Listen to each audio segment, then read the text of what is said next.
예, 그게 토너가 떨어져가지고 하다가 발견을 못했네요.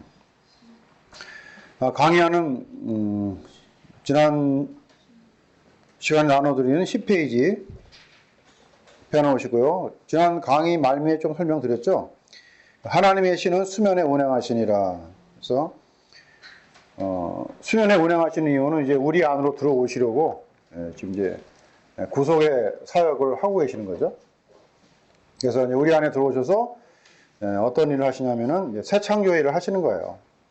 근데 그 새 창조의 일은 십자가 사건을 근거로 하시는 것이다. 그래서 그 우리 안에 들어오신 사건을 이제 역사 속에서는 사건으로 보여주시는데 그 첫 번째 사건이 이제 홍해 사건이죠. 그래서 출애굽기 14장 21절 10페이지입니다. 상단부에 모세가 바다 위로 손을 내어민데 여호와께서 큰 동풍으로 밤새도록 바닷물을 물러가게 하시니 바다가 물이 갈라져 바다가 마른 땅이 된지라 이렇게 표현되어 있죠. 그러니까 이 마른 땅이 되는 이 역사가 이제 3절에서 시작이 됩니다. 그래서 창세기가 이제 첫째 날부터 여섯째 날까지 창조 사역을 하시고 일곱째 날 안식에 들어가시잖아요.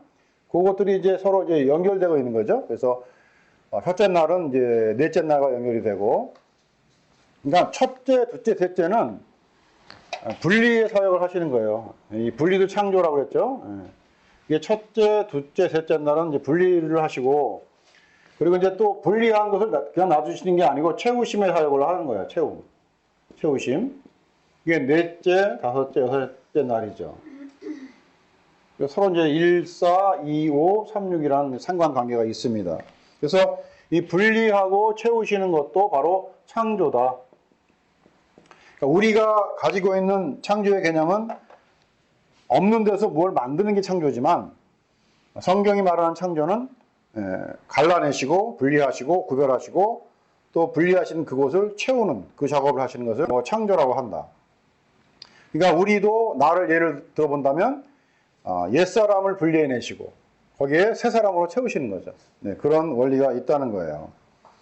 그래서 이제 땅의 백성으로 부르신 이스라엘을 가나안 백성, 하늘 백성으로 만드시기 위해서 홍해를 건너가게 하시죠. 홍해를 건널 때 바로 이것이 이렇게 하나님께서는 자기 백성을 구원하신다라는 사실을 사건으로 보여주신 거잖아요. 그래서 동풍이 불어서 바닷물을 밀려가게 하고 그 갈라진 그곳을 마른 땅이 되게 하시는 그 사역이 바로 수면에 운행하시던 성령의 사역이시다. 그 성령이 이제 우리 안으로 들어오시는 거죠. 너희가 내 안에, 너희가 내 안에, 내가 너희 안에 이렇게 되는 상관관계가 있는 겁니다. 그래서 마른 땅이 됩니다. 바로 이 마른 땅이 2절이 말하고 있던 그 땅이죠. 땅이 혼돈하고 공허하며 흑암이 깊음 위에 있더라라는 그 땅이죠. 그 땅이 이제 마른 땅이 되는 거예요. 그러니까 처음에 땅은 아무것도 모르는 죽어있는 땅이었잖아요. 그 죽어있는 땅이 바다가 물러나고 보니까 마른 땅이 된 거예요. 그 마른 땅에는 두 가지 뉘앙스가 있다고 그랬죠. 긍정적인 뉘앙스도 있고 부정적인 뉘앙스도 있지만 오늘 홍해를 가르고 건너는 그 마른 땅은 긍정적인 뉘앙스가 있는 것이다. 그래서 그 마른 땅에다 씨앗을 뿌리면 그 씨앗이 열매를 맺게 된다. 그런 의미죠. 그래서 이제 우리를 마른 땅으로 만드시는 거예요. 다시 말하면 새하늘 새 땅이죠, 그게. 그것을 이미 구약에서부터 역사의 사건으로 우리에게 보여주셨다는 겁니다. 그게 인지가 되는 거예요. 그것을 오전에 강의한 내용대로 그런 것들을 인식하는 것이 곧 신인식론이다. 그렇게 우리가 말할 수 있다는 겁니다.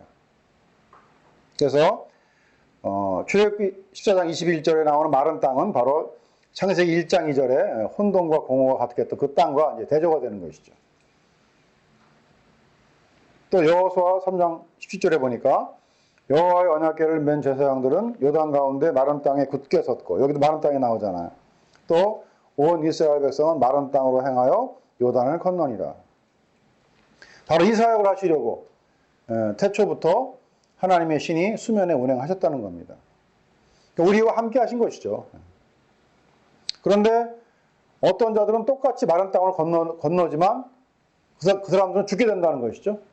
바로 이것이 애굽의 이야기지만 사실은 오늘 현대 교회에도 이러한 동일한 현상을 그대로 보여주고 있다는 겁니다. 그래서 같은 진리를 말해 주어도 오히려 그 진리가 그 사람들을 죽이게 되는 그러한 사건들을 우리가 많이 볼 수 있다는 겁니다.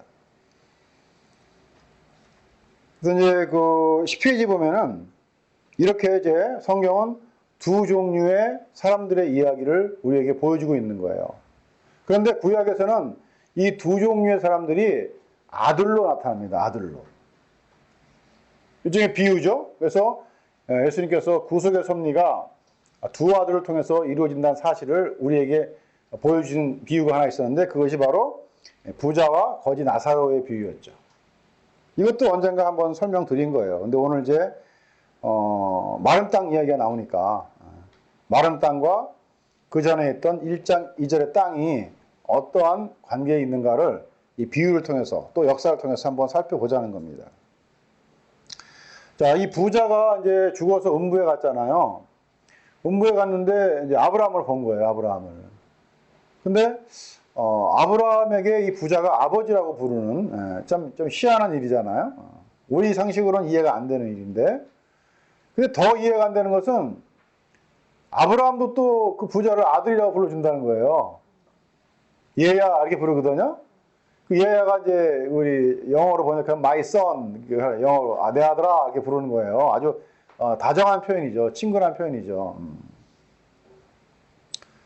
어떻게 음부에 가 있는 부자를 내 아들아 이렇게 부를 수 있을까? 또 음부에 가 있는 부자가 만약 하늘에 있는 아브라함을 보고 어떻게 아버지가 이렇게 부를 수 있을까? 이건 전혀 이해가 안 가잖아요. 그러니까 이게 왜 이해가 안 가냐면은 구약 성경을 모르기 때문에 그런 거예요. 구약 성경 자체를 그러니까 구약 성경의 내용은 아는데 그 내용이 가지고 있는 의미를 모르기 때문에 이런 오해를 할 수 있다는 것이죠. 근데 이런 오해도 사실은 요즘엔 잘 안 하는 게 우리 한국교회 입장입니다. 별로 질문을 안 하고 넘어가요, 그냥. 이런 건 주일학교 학생들이 질문해 볼 만한 내용 아니겠습니까? 그렇잖아요. 아니, 선생님, 어떻게 음부에 있는 부자가 천국에 있는 아브라함한테 아버지라고 부르고요. 천국에 있는 또 아브라함이 어떻게 음부에 있는 부자한테 내 아들아 이렇게 부릅니까? 이거 말이 안 되잖아요. 어떻게 아버지가 자기 아들을 지옥에 보내요? 이게 질문할 수 있죠, 당연히? 근데 이런 질문도 안 해. 일단은 우리 교인들은. 그러면서도 예수를 믿고 있대요. 참, 그러니까 뭐라고 얘기할 수가 없어요, 진짜. 질문이 없었다, 질문이 일단. 네. 그래서 진리의 영으로 성령이 오시잖아요. 오시면 이런 거에 대한 질문을 하게 하시는 거예요. 대답을 해주시거든요. 또 오해하지 마세요. 또 제가 말씀드렸죠. 대답해 준다고 기도하고 무릎 꿇고 있으면 대답해 준다는 거 아닙니다. 예. 여기저기 옮겨 다니는 거죠. 예. 또 한 번 강조하지만. 자, 이런 것들이 가장 이해하기 어려운 문제입니다. 근데 이게 바로 배경이 있다는 거예요. 이게 바로 뭡니까?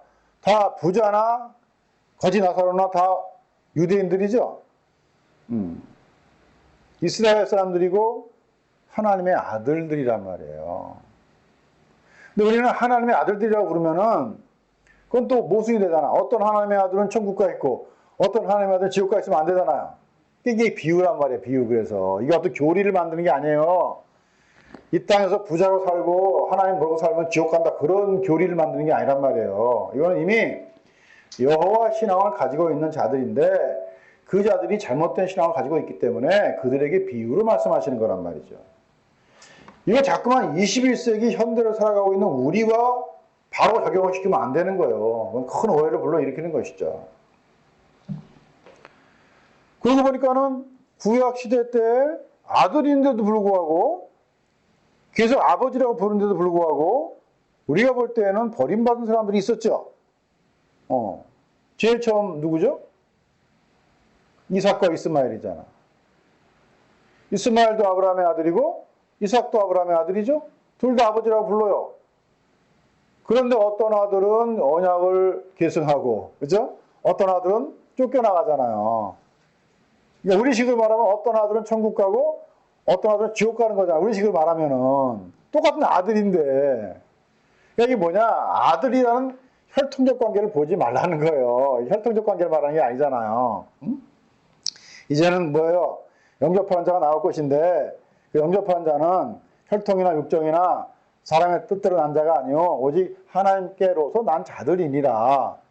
그거를 말씀하고 있잖아요. 그러니까 구약 시대부터 그것을 다 이미 그림자적으로 보여준 거죠. 그러나 그렇다고 해서 이스마엘 개인이 지옥 갔다 이렇게 말하시면 안 됩니다. 또 이삭과 이스마엘을 통해서 두 사람의 이야기, 두 아들의 이야기를 우리에게 계시하는 거란 말이에요. 그러니까 자꾸만 그 계시에 등장한, 그 비유에 등장한 한 인물이 지옥 갔냐, 천국 갔냐, 이거 관심 갖지 마세요. 그건 해답이 안 나오는 거예요. 만약에 그렇다면 항상 우리가 질문하는 거 있잖아요. 광야 1세대, 출애굽 1세대는 다 지옥 갔냐? 그 사람들이 지옥 갔냐, 천국 갔냐가 관심이 아니고 하나님의 구속 섭리가 이렇게 진행된다는 겁니다. 그럼 모세는 가나안 땅 못 들어갔잖아요. 못 들어갔는데 그 어디죠? 변화산에서 나오잖아. 모세, 엘리야, 예수님과 삼자 회의를 하잖아. 그럼 도대체 뭐야 이거는? 못 들어갔는데 가나안 땅이 천국 모형인데 이게 무슨 얘기냐? 모세가 맞아요. 육체 혈통으로는 못 들어갔죠. 역사 사건으로는. 근데 들어갔다니까요. 누구로 들어갔다고 그랬죠? 네, 여호수아로 들어갔다고 그랬잖아요. 즉 이게 뭐야? 하나님 안에서, 예수 안에서는 죽은 자와 산 자가 똑같이 산자야. 그래서 아브라함과 이삭과 야곱의 하나님이라고 부른다고 그랬잖아요. 산자의 하나님. 그걸 보여주려고 이제 그런 족보를 기록하게 하신 거고요. 그래서 바로 그 당시 이 비유를 듣고 있는 누구? 유대인들이 너희들이야말로 아브라함의 아들로 태어났으나 사실은 언약을 계승하지 못한, 오늘로 말하면 나를 메시아로 인정하지 못하는, 그래서 부자처럼 지금 음부에 가서 뭐가 없는 곳에서, 물이 없는 곳에서 고통을 받고 있는 너희들의 모습이다. 이걸 보여주는 거죠. 물이 뭐라고 그랬죠? 말씀이에요. 그러니까 말씀이 없는 곳이 고통을 받는 곳이다. 정말 오늘 나에게 가장 필요한 건 말씀인데 그 말씀이 없기 때문에 고통을 받는 거잖아요. 그렇지 않습니까? 그런데 많은 사람들이 말씀이 없음에도 고통을 안 느낀다는 거. 이게 진짜 큰 문제죠. 말씀이 없는데도 고통을 안 느껴요. 그러면 뭐예요? 이스마엘이 이스마엘. 언약이 없어도 잘 살아가 그냥. 맞죠? 이삭보다 훨씬 더 위대한 일을 하잖아요. 이스마엘이 벌써 야곱이 12지파를 낳기 전에 이스마엘은 벌써 12지파의 조상이 됐어요. 그들도. 맞죠? 이게 되는 겁니다. 그러니까 이거는 하나님의 구원의 섭리가 어떠한 방식으로 진행되는가를 역사적인 사건 속에서 두 아들의 이야기로 보여주고 있는 거예요.